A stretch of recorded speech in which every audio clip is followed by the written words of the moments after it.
Shalom saudara-saudari yang terkasih dalam Kristus. Pernahkah Anda merasa lemah, merasa tidak mampu, tidak cukup kuat untuk menghadapi situasi hidup? Jika iya, Anda tidak sendiri. Kita semua pernah dan mungkin sedang mengalaminya. Tapi hari ini mari kita belajar dari pengalaman Rasul Paulus bahwa justru dalam kelemahan kita, kuasa Kristus menjadi nyata. Terdapat dalam 2 Korintus 12 ayat yang ke-9, demikian firman Tuhan. Tetapi jawab Tuhan kepadaku, cukuplah kasih karuniaku bagimu, sebab justru dalam kelemahanlah kuasaku menjadi sempurna. Sebab itu lebih suka aku bermegah atas kelemahanku, supaya kuasa Kristus turun menaungi kamu. Rasul Paulus adalah salah satu tokoh terbesar dalam Perjanjian Baru. Ia menginjil ke berbagai kota, menulis surat-surat yang menguatkan jemaat, dan menunjukkan iman yang luar biasa. Tapi menariknya, ia juga bergumul dengan sesuatu yang ia sebut duri dalam daging. Kita tidak tahu secara pasti apa duri itu, penyakit fisik, serangan rohani, atau kesulitan hidup. Tapi yang pasti itu membuat Paulus lemah. Ia bahkan memohon 3 kali kepada Tuhan agar Tuhan mengambil duri itu. Namun jawab Tuhan sungguh mengubah perspektifnya dan seharusnya juga mengubah cara kita melihat kelemahan. Cukuplah kasih karuniaku bagimu, sebab justru dalam kelemahanlah kuasaku menjadi sempurna. Mari kita merenungkan 3 kebenaran penting dari ayat ini. Yang pertama, Tuhan tidak selalu mengambil kelemahan kita, tapi Ia memberi kasih karunia-Nya. Paulus ingin dilepaskan dari duri itu. Mungkin kita juga ingin dilepaskan dari hal-hal yang melemahkan kita. Misalnya masalah kesehatan, keterbatasan ekonomi, tekanan batin, bahkan ketidakmampuan tertentu.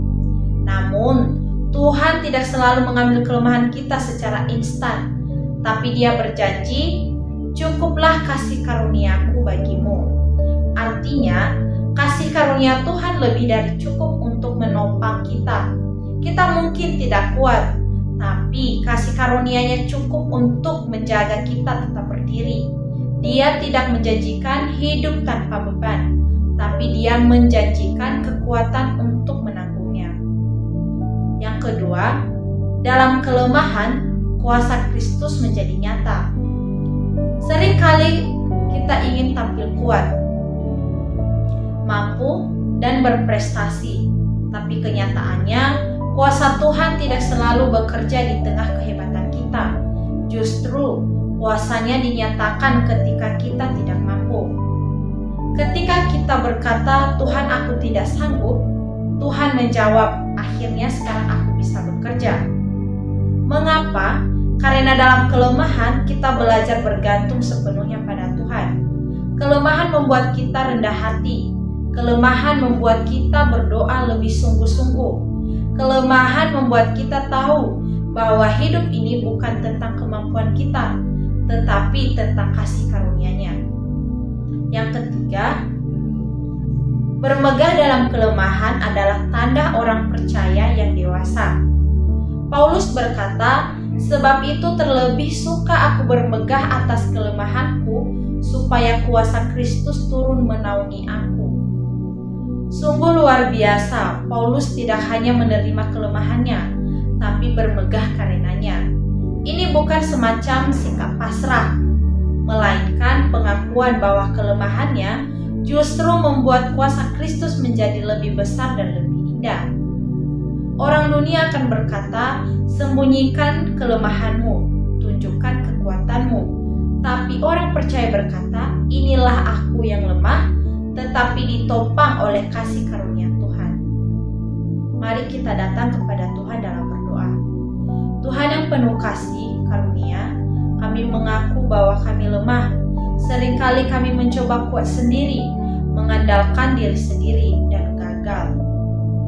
Tapi hari ini kami mau meletakkan kelemahan kami di hadapan-Mu.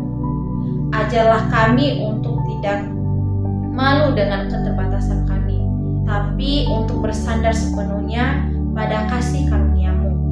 tunjukkan kuasa-Mu melalui hidup kami, supaya dunia melihat bahwa Engkaulah kekuatan kami. Dalam nama Yesus kami berserah dan percaya. Amin.